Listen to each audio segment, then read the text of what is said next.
cette attente. On y répond aujourd'hui grâce à ces formations et on y a répondu aussi grâce au fameux coup de pouce vélo qui a eu un énorme succès puisqu'il était au départ prévu jusqu'au 30 septembre, il a été prolongé jusqu'au 31 décembre et je peux vous annoncer que nous avons passé le cap des 1 million de bénéficiaires de ce coup de pouce vélo, dont la moitié sont des gens qui auparavant ne pratiquaient pas le vélo ou de manière extrêmement occasionnelle. Donc on a vraiment remis en selle 500 000 personnes, ce qui est absolument extraordinaire, et ce qui montre qu'il y avait une forte attente. Ce coup de pouce vélo, c'est un dispositif qui a vocation à s'arrêter, puisque c'est un dispositif qui avait vraiment un objectif, qui était que chacun reprenne des vélos qui étaient dans leur cave, et puis vienne les faire réparer. Néanmoins, pour que ça ne s'arrête pas trop brutalement, on a décidé de le prolonger de 3 mois pour permettre que, comme nous sommes entrés en deuxième confinement, qu'on puisse s'acheminer tout doucement vers un deuxième déconfinement que nous souhaitons tous, en y étant prêts, et aussi pour que les réparateurs soient prêts à passer le cap. Et puis, on s'attaque à tout ce qui peut encore poser obstacle à l'exercice du vélo. Donc avant c'était de ne pas avoir de vélo, maintenant les gens ont un vélo ou ont pu faire réparer leur vélo. Un autre problème est le problème des trajets domicile-travail, qui est un problème récurrent parce que les personnes, quand ils arrivent à leur travail, ne trouvent pas d'endroit où laisser leur vélo de manière sécurisée. Donc on travaille avec les employeurs et avec la FUB, la Fédération des usagers du vélo, qui à mettre en place un label employeur pro vélo, où on va débloquer à partir du 1er janvier 30 millions d'euros pour que des employeurs rentrent dans une démarche de labellisation pour aider leurs salariés, pour soit les aider à retourner vers le vélo, soit installer des parkings sécurisés qui leur permettront de pouvoir laisser leur vélo tout simplement en toute sécurité. Et puis tout cela s'ajoute aux autres mesures qui ont déjà été mises en place, qui sont des mesures pour sécuriser les parcours, puisqu'on sait que beaucoup de gens répugnent à prendre leur vélo parce qu'ils ont peur d'être mélangés à la circulation, d'avoir des accidents avec d'autres véhicules, et malheureusement on connaît tous des exemples de personnes qui ont été percutées par une voiture ou par un camion.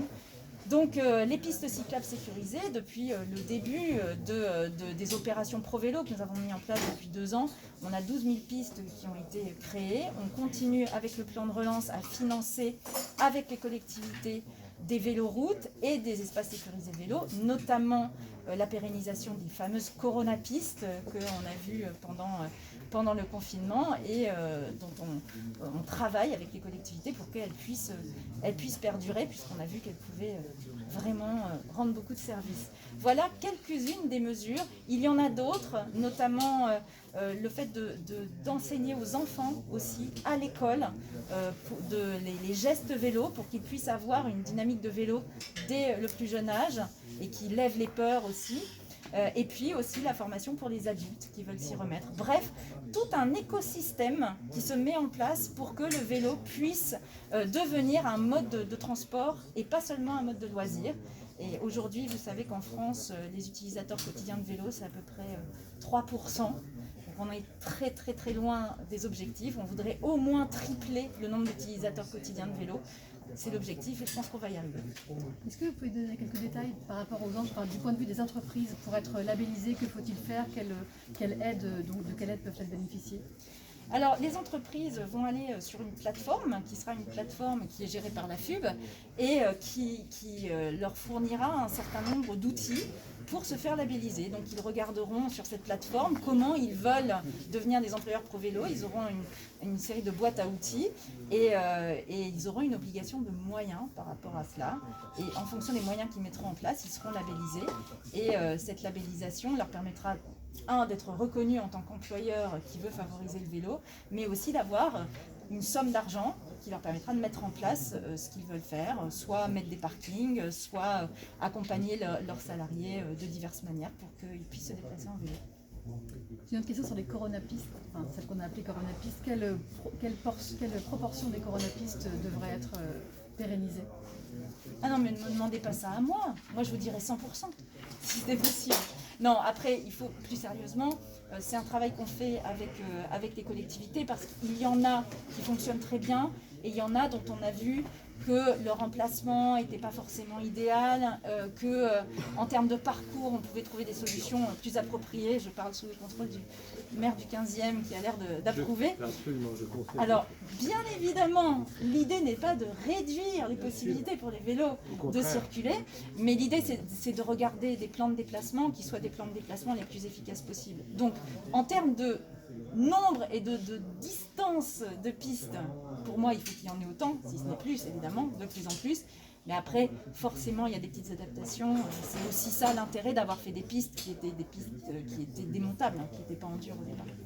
Et sur le financement, est-ce qu'il y a des choses qui sont sécurisées dès 2021 sur le financement de ce développement des ponts vélos?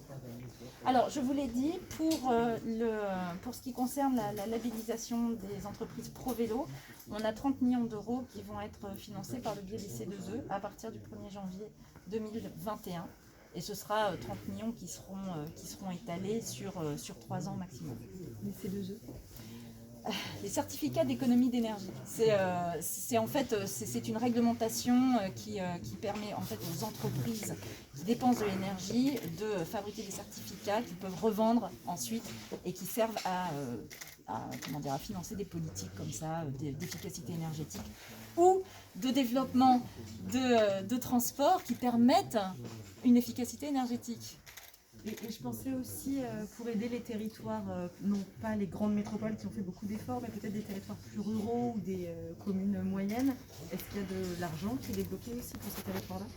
Oui, alors il y a plusieurs financements qui sont mobilisés. Il y a ce qu'on appelle le fonds de mobilité active, avec des appels à projets auxquels répondent les collectivités. Il y en a déjà eu 2. On a aussi ce qu'on appelle la DSIL qui est alimentée avec 1 milliard, alors pas seulement sur les mobilités, mais dans la DSIL on peut aussi financer des plans de mobilité active. Et puis on a aussi des mesures qui sont dans le plan de relance pour aider les collectivités. On a 100 millions qui sont mobilisés pour les collectivités pour qu'elles justement elles développent leur politique vélo. Et il y en a d'autres, mais je pense qu'on en a déjà pas mal. Si on a peut-être une dernière question. Sinon, c'est bon, parfait. Merci.